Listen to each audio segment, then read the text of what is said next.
The words left his mouth like spit. "You can't even afford a car, so shut your damn mouth." The room went still. Aunts stared at their tea. My brothers smirked. I just smiled. And right on cue, the thunder of rotor blades rolled through the open windows. Every head turned toward the lawn as a black helicopter descended, kicking up a storm of dust and leaves. I pushed back my chair. "My ride's here," I said softly. Dad's jaw slackened. Mom swayed, hand to her chest. Backstory: the fractured family. Growing up, I thought my father's voice was law. He decided who was worthy and who wasn't, and I was always on the wrong side of the line. To him, I was the failure, the one who wasted her potential.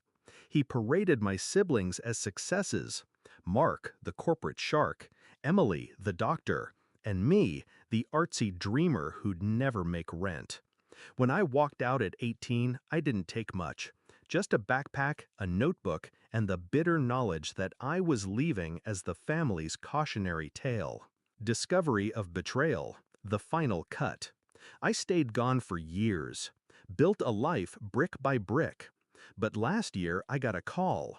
Mom's voice shook as she told me they'd accidentally used my name to secure a family business loan. My credit was wrecked.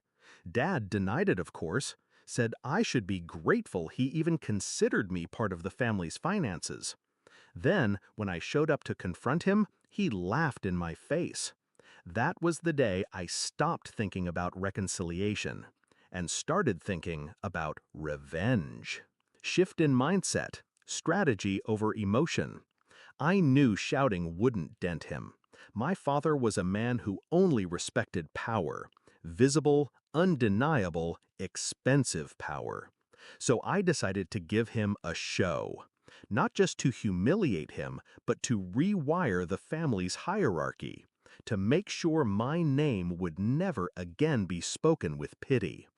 The plan was simple: show up to the next family meeting as the version of myself they swore I could never be. But not through fake appearances, through proof, through assets, contracts, partnerships, and an entrance they'd never forget. Execution: building the moment. First, I called my business partner, Andre. We'd been quietly running a digital agency for the past 5 years.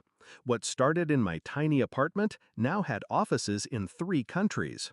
We liquidated part of last quarter's profit into a trust, in my name alone.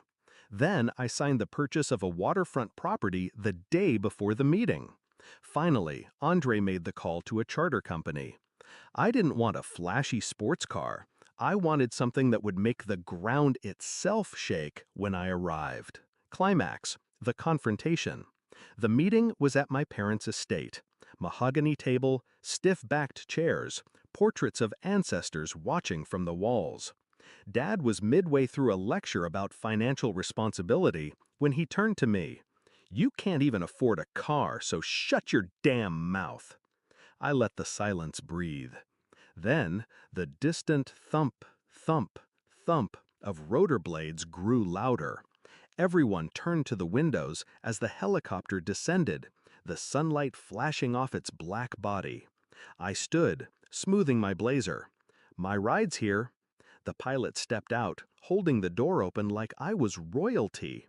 And just before I left, I slid a folder across the table. Property deed, waterfront villa, paid in full, under my name. I turned to my brothers.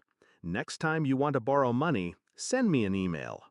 Dad's face was bloodless. Mom whispered, "Oh my God," before collapsing into her chair.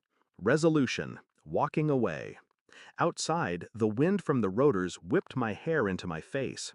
I climbed in, buckled up, and didn't look back until we were airborne. From above, I could see them still standing on the lawn, tiny figures staring up at the sky. For the first time in years, I wasn't the failure, and I realized I never had been. They just couldn't see past their own definition of success. Now, They'll never see me without remembering the day the sky came down to take me away.